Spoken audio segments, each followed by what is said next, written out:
Bonjour, nous poursuivons notre lecture du début du chapitre 3 de l'Exode à partir du verset 5. Vous voyez qu'on prend le temps pour ces passages qui sont vraiment importants. Une fois donc que Moïse s'est approché du buisson à l'appel de Dieu, survient une injonction, a priori un peu surprenante, retire tes sandales. Ah bon ? Peut-être qu'on se serait attendu à quelque chose d'un peu moins prosaïque, a priori. Pour autant, vous voyez, l'injonction est peut-être un peu plus noble qu'il n'y paraît. Pourquoi ? Parce que ce geste, en réalité, a du sens dans le culte égyptien. C'est-à-dire qu'un espace sacré ne pouvait pas être souillé par quelque chose de profane. Or, des sandales avec lesquelles on marche n'importe où, c'est bel et bien un objet profane. Dans les temples égyptiens, d'ailleurs, non seulement on entrait pieds nus dans les sanctuaires, mais on effaçait la trace des pas en sortant, de sorte que le sanctuaire restait en quelque sorte l'espace divin par excellence, inviolé par les pas de l'homme. C'était l'espace sacré, l'espace séparé, non profané. Même par Pharaon d'ailleurs. Les seuls moments où Pharaon est représenté pieds nus dans les fresques, c'est précisément en présence des dieux. Donc, vous voyez, Moïse n'est pas vraiment surpris. Il comprend que là où il se tient, c'est Dieu qu'il vient rencontrer. Ce lieu est donc une terre sainte, dit le verset 5, c'est-à-dire un lieu à part. Je vous rappelle que la sainteté, ce n'est pas une valeur morale. La sainteté exprime la séparation. Un lieu saint, c'est un lieu séparé du profane, du banal, si vous voulez. Et quand on parle du Dieu saint, on signifie par là non pas sa perfection, mais son altérité absolue. Dieu n'est pas un homme, dira Moïse au livre des Nombres. Sous-entendu, Dieu n'est pas un menteur. Bon. Dans le même sens, d'ailleurs, le prophète Osée dira au nom de Dieu, « Je suis Dieu et non pas homme ». C'est au chapitre 11 du livre d'Osée. Sous-entendu, ici, Dieu n'est pas capricieux. Donc voilà. La sainteté, on parlera ici de la transcendance de Dieu. La sainteté, donc, c'est la garantie que Dieu, le Dieu des pères, n'est donc pas une pure projection des fantasmes humains. Il est tout autre. Alors une fois qu'on a dit ça, il faut aller un petit peu plus loin, c'est-à-dire que si Dieu est saint, s'il est tout autre, nous dit la Bible, ce n'est pas pour se tenir à l'écart des hommes, mais au contraire pour permettre une rencontre. Qu'est-ce que vous voulez ? Si vous êtes dans la fusion, on parlera alors d'un Dieu immanent, c'est-à-dire il est partout et en tout, et bien alors vous êtes dans l'indistinction des identités et donc aucune rencontre n'est possible. Autrement dit, la transcendance de Dieu, sa sainteté dans la Bible, est en réalité garante d'une relation possible entre Dieu et sa création, à commencer entre Dieu et l'homme. Chacun avec son identité propre, son identité distincte. Sans la sainteté, donc, pas de rencontre possible. Et déjà, ça devrait nous donner pas mal à méditer. Et donc voilà que le Seigneur se présente à Moïse. Il livre une première fois son identité sainte, son identité propre. Je suis le Dieu de ton père, le Dieu d'Abraham, le Dieu d'Isaac et le Dieu de Jacob. Et là, tout d'un coup, voilà une espèce de gigantesque flashback qui jaillit, une sorte de retour aux origines par-delà l'épisode de l'Égypte. Le pont se met en place. Ce qui se vit avec Moïse est donc en connexion étroite dans le prolongement exact de ce qui a commencé à se construire avec les patriarches et dont les fils de Hébi, dont il fait partie, ont été les gardiens pendant 300 ans dans la ligne de Joseph à Ménophis. Et là, qu'est-ce que vous voulez ? On comprend que Moïse se voile la face. Il n'est pas prêtre, n'oublions pas. Et déjà dans le culte égyptien, nul n'a le droit, en rigueur de terme, d'entrer dans le Saint des Saints s'il n'est pas prêtre.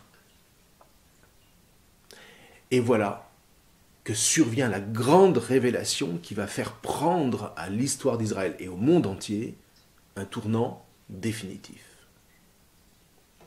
Donc, reprenons. Moïse est devant le fameux buisson ardent. Dieu s'est présenté comme le Dieu des patriarches. Je suis le Dieu de tes pères. Mais là, la suite est un petit peu inattendue, parce que d'habitude, Dieu ne s'épanche pas trop. Il donne plutôt un commandement. Je suis le Dieu de tes pères, alors va, quitte, descends, fais ceci, fais cela. Mais là, c'est autre chose. De la même manière que Moïse voit Dieu et l'entend, Dieu va dire « j'ai vu deux fois », pour dire « j'ai vraiment vu ». J'ai vu la misère de mon peuple, et j'ai entendu sa supplication. Et voilà, à nouveau, voir et entendre. Rappelez-vous notre dernière vidéo. Pourquoi? Parce que voir et entendre, en définitive, c'est connaître.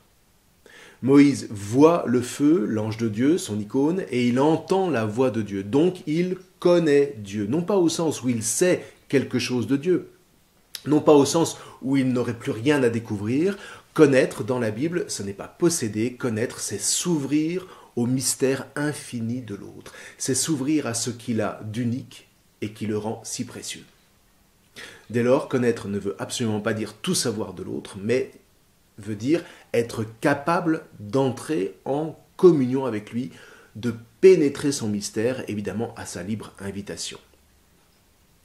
Du coup, on comprend mieux ce que Dieu dit à Moïse. Il lui dit en substance, « Je connais mon peuple, je suis en communion avec mon peuple. » Et au demeurant, c'est la première fois que Dieu parle ainsi, « Mon peuple », « Ami », au verset 7, qu'il reprendra au verset 10. « Fais sortir mon peuple » avec cette précision importante, « Mon peuple, les fils d'Israël ». Et là, à nouveau, il faut s'arrêter et il faut contempler. En 2 versets, on est passé du Dieu des pères au Dieu des fils. Et à partir de là, certes, Dieu manifeste sa fidélité, certes, il est toujours le Dieu créateur, certes, mais surtout, il est le Dieu sauveur. Je suis descendu pour le libérer. Alors non pas comme Zorro, Batman, Superman, Iron Man, tout ce que vous voulez, ceux-là, ils sont capables de sauver le monde en 180 minutes, c'est formidable, mais ce ne sont que des fantasmes d'une justice à super pouvoir et au service surtout d'un système. Dieu, évidemment, c'est bien plus que cela. Il est libérateur, il est sauveur, au sens où il connaît son peuple comme seul un père connaît ses fils. Et il a commencé par appeler un homme, Abraham, mais c'est à toute sa descendance, rappelez-vous, qu'il s'est attaché, qu'il a adopté, pourrait-on dire, selon la promesse de l'Alliance. Le point essentiel est ici que lorsque Dieu sauve, il sauve avant tout un peuple. Et nous, chrétiens, nous insistons beaucoup sur le salut des personnes, mais nous ne devons pas perdre de vue qu'il ne s'agit aucunement d'un salut individuel. Lorsque Dieu me sauve par Jésus, je ne dois pas oublier que Jésus n'abolit pas ce que Dieu a commencé avec Moïse, au profit de tout le peuple des fils d'Israël. Simplement, enfin si on peut dire, il ouvre cette libération à tous les hommes. Et donc, de la même manière qu'avec le peuple des fils d'Israël, lorsque Dieu me sauve, ce n'est jamais en dehors de l'Église dont je fais partie, dont je suis solidaire comme de ma famille et sans laquelle mon propre salut n'a aucun intérêt. C'est le sens de l'expression souvent mal comprise « hors de l'Église, point de salut ». Entendons, il n'y a pas de salut individuel. Je ne suis pas sauvé tout seul. Si je suis sauvé, c'est que mon salut est associé à celui de mes frères. On pourrait presque dire je suis sauvé pour mes frères. Vous voyez, dans le fond, cette notion de salut individuel, c'est très très païen. C'est la notion du sage, du philosophe, qui fait son propre salut. Les autres peuvent l'imiter s'ils le veulent, s'ils en ont la capacité, mais c'est avant tout du chacun pour soi. Pourquoi ? Parce que le sage n'est lié en rien à son disciple, même pas par les idées qu'il partage. Les idées, qu'est-ce que vous voulez, ça n'unifie pas. Ça peut diviser, ça c'est sûr, mais ça n'unifie pas. Ou alors c'est ce qu'on appelle la pensée unique. Tout le monde pense la même chose. Et là, c'est la prison parfaite du totalitarisme. C'est l'esclavage absolu dont précisément Dieu veut nous libérer. La Bible, elle préfère parler du juste. Et le juste, c'est celui qui accomplit les œuvres prescrites par la Torah, ce qu'on appelle en hébreu les mitzvot. Une mitzvah au singulier, c'est une action qui obéit à un commandement de Dieu qui est inscrit dans la Torah et donc qui donne la vie. Mais si la Torah est donnée au juste, c'est parce qu'il est précisément lié par le sang à tout un peuple au sein duquel, chacun à sa manière, est appelé à accomplir les mêmes œuvres, les mêmes mitzvot de la Torah. Alors non pas parce que tout le monde partagerait les mêmes idées, mais parce qu'un même sang originel coule dans les veines de chaque membre de ce peuple de fils. Le peuple, le Am en hébreu, c'est une communauté de sang, c'est une communauté de fils. Alors que la nation, c'est plutôt la structure sociologique qui procure une stabilité minimum entre des individus isolés, ce qu'on appelle les goyim en hébreu. Ce sont des individus que rien de charnel ne relie entre eux. Du coup, lorsque le juste donc accomplit les mitzvot, accomplit ce qui est juste aux yeux de Dieu, c'est toujours au nom du peuple dont chacun fait charnellement partie. Et nous, chrétiens, nous nous inscrivons dans la même ligne, quoique un peu différemment.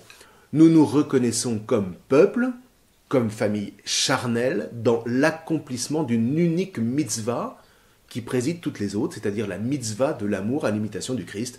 Aimez-vous les uns les autres comme je vous ai aimé. C'est en Saint Jean au chapitre 13, verset 34. À savoir, en donnant votre vie pour donner la vie. Or, nous savons très bien que cette mitzvah nous dépasse complètement. Raison pour laquelle nous avons besoin que le Christ vive en nous, que sa chair pénètre la nôtre, que son sang irrigue le nôtre. Dès lors, cette mitzvah ne peut être que celle des fils de Dieu en qui vit le Christ Jésus, qui est le Fils par excellence, l'unique engendré, dira Saint Jean, et c'est ce que procure précisément le baptême. Vous voyez, cette mitzvah du Christ n'est pas une idée, encore moins une idéologie ou un mot d'ordre. Elle est un véritable travail charnel qui nous travaille au plus profond de nous, le travail de tout un peuple de fils dans le Fils dont le Père est charnellement notre Père. Vous voyez, le peuple chrétien, c'est ce peuple charnel dont les membres sont unis par le sang du Christ qui coule dans leurs veines et qui fait de ce peuple une seule chair avec le Christ. Dès lors, la rencontre est possible et elle prend nom d'épousailles. Le Christ est l'époux et le peuple est l'épouse, dit saint Paul dans l'épître aux Éphésiens et saint Jean à la fin de l'Apocalypse. Une église qui n'est pas un parti politique, mais une communauté de chair à laquelle tout homme et toute femme est appelé à se joindre. C'est ça qui fait l'universalité du salut, non pas une universalité idéologique, purement sociologique, au sens où il s'agirait d'une structure qui ferait fonctionner un système, ce qu'on appelle souvent l'institution. Nous ne sommes pas sauvés par l'institution de l'Église, même s'il faut bien qu'elle s'organise. Nous sommes sauvés en tant que nous faisons partie d'une Église qui est un peuple de fils. Le salut donc touche une universalité charnelle qui nous fait travailler de l'intérieur à reconnaître que chaque fils est lié aux autres fils par le sang du Fils qui nous sauve ensemble en nous ouvrant le chemin du Père. Et Moïse, donc, ici, est aux premières loges. Quand Dieu l'appelle, immédiatement, c'est tout le peuple qu'il convoque à travers lui.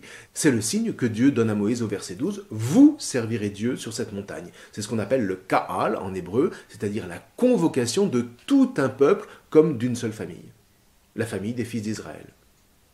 Et c'est ce Ka'al qui se traduira en grec par Ecclésia, qui donne Église. Voilà. Alors, à partir de là, je voudrais que nous entrions vraiment dans l'émotion de Moïse. Et que son émotion devienne notre émotion en entendant la voix de Dieu qui continue en disant au verset 8 « Et je suis descendu ». Vous entendez, c'est formidable.